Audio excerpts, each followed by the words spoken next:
Now, we all know to clean our kitchen counters and bathroom floors, but there are some things that don't always make it onto the cleaning checklist. Well, that may all change after this. The Queen of Clean reveals the everyday objects that are a breeding ground for bacteria. And we're going to be a bit surprised here. Oh, you are. And a bit grossed out. Before we get into this, do you think that you can be too clean? Yes, you can, yeah.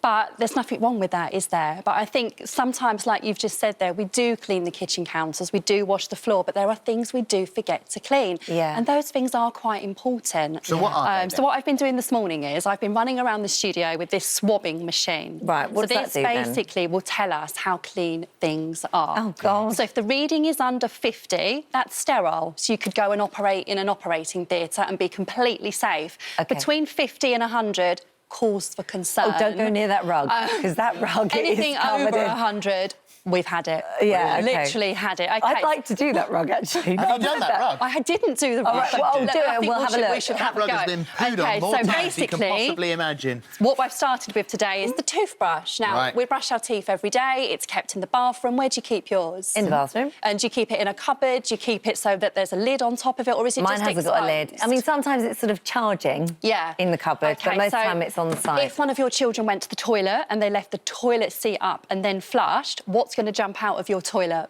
Bacteria, faeces, and it's going to land straight on your toothbrush, honestly. OK, so a really simple trick that you can do here is just really simply pop your toothbrush in a glass of water and use a denture tablet. Right. So that's going to sterilise the toothbrush, leave it to do its work and try and do that on a regular basis. Well, how regular? Once a week? Once a week, once a week. once a The thing week. is, I've always said, you know, we leave our toothbrushes out. There's a big old dirty fly in here today. But you go to work, you put your toothbrush out, you go to work, and there could be flies on the toothbrush. I know, don't. OK, so I did swap the toothbrush earlier, and it come out at 325 before you'd done the so thing. that is bad. Oh, no. That is, you're putting that in your mouth. And you're probably brushing your teeth with that. But I do it every day. I don't catch anything. Oh, I know. It's not doing me any harm. Hopefully you'll move away from this and feel a bit more mindful about your toothbrush. All right. And you're going to keep your toilet seat down. OK, makeup brushes, that's another one. So we put our makeup on all the time. We use the brush, we pop it in a makeup bag. Do we clean our makeup bags? Do we leave it on the side? Do our kids come along, play with our makeup or whatever? Yeah. And then you put that on your skin, which can cause skin irritations and acne. And some people will find one side of their face might be worse if they've been using their phone as well, and their makeup's got on their phone. So it's quite a big thing. So makeup brushes come out at 237. Right. So a really simple way to clean your makeup brush is just to pop it in a drop of water, and then in the palm of your hand, 1 squirt of washing up liquids, and then a tiny bit of olive oil. Now, what the olive oil actually does is it will break down the makeup and the grease. Oh, I see. So you just literally swirl it in your hand like so.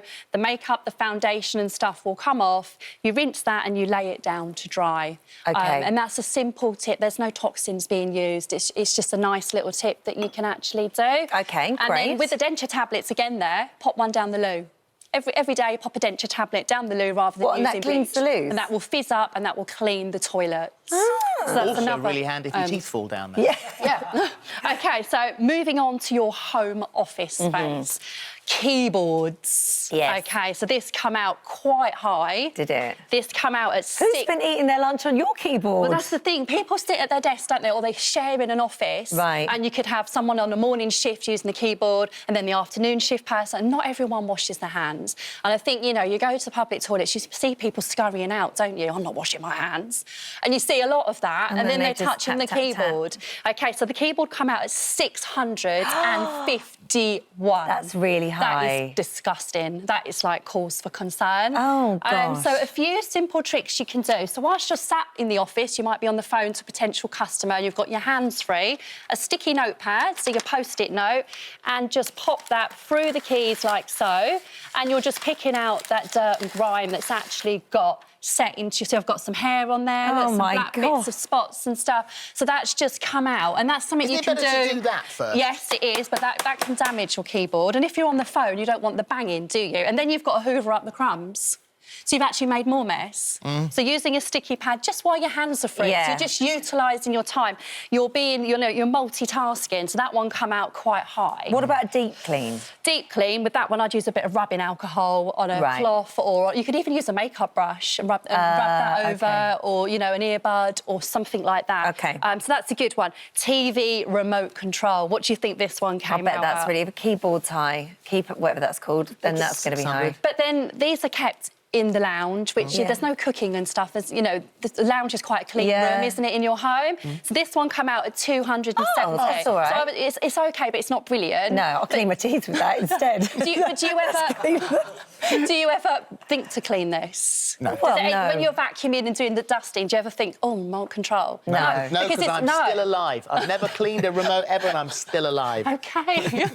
OK, so that one was quite high. Now, a really simple trick for this one, because it's all about getting into the buttons here. So it's warm soapy water, 1 squirt of dish soap, and then just work your way around the buttons. And that's all right, you're not going to put water down there? Because you just it's only a tiny bit. like that. And then you just dry it off with a microfiber cloth, but you've got around the buttons, and around the buttons is where the bacteria will sit. Right, OK. And it's living bacteria. You just don't want that, do you, in the lounge, really, at the end of the day. OK, so moving on, iPads and phones, tablets.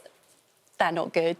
Think of where they go. Well, people sit on the loo and look at their phones. I know. So it's like, you can just imagine. I know, and then, like, you might go out with your friends, you're in a bar, there's a sticky table, there's a sticky coffee shop, and we just put them everywhere, don't we? We don't really think about them, then they go in our handbag, and when you get home, do you wash it? Do you think about cleaning it? Do you ever stick it on hot wash? But you ever, yeah. OK, so I swabbed a tablet, OK, and this come out at, wait for it, 800. Did it really? So that was really, really high. Yeah. And again, that's down to hand washing and things like that. But a simple solution here, it's a tiny drop of rubbing alcohol just onto a microfiber cloth, and then always work in one direction. So you're working in stripes, so you're not pushing the bacteria back through. You're actually just working down. And just do that every so often. Don't do it every day. OK. But just here in our last do that few one. minutes. OK, so the hob. Now, you two can help me with this one. So if one of you wants to grab the little bag for me. Now, your hob toppers. We don't always clean these, do we? We wipe around, but do you ever, like, take these off and clean them? I do. Yeah, but I think not many people think to. So if you pop them in a sandwich bag, sticky and dirty, with a bit of bicarbonate of soda. Right. So I'm just going to sprinkle some of that in. And a splash of water. Obviously, if you was at home, you would do this over the sink. Now, if you seal that up, Holly, and give it a nice big shake for me... Oh, my gosh. You can already start to see that the fizzing action is in there. I don't want to make it... OK. And the water will start to go, you know, the colour, because it's ground in. I mean, you can put them all in, you can leave it for 15 minutes on the side, and they'll be nice and clean. Very good. But it's just a simple, different trick. And lastly, washing machine. Never forget to clean the things that clean for you. Your clothes go in here, open the drawer, pop of white wine vinegar in, hot cycle, and just let that run. Done. Bacteria and mould all gone. Very good. Thank you very much. Lots of info there. Thank you very much.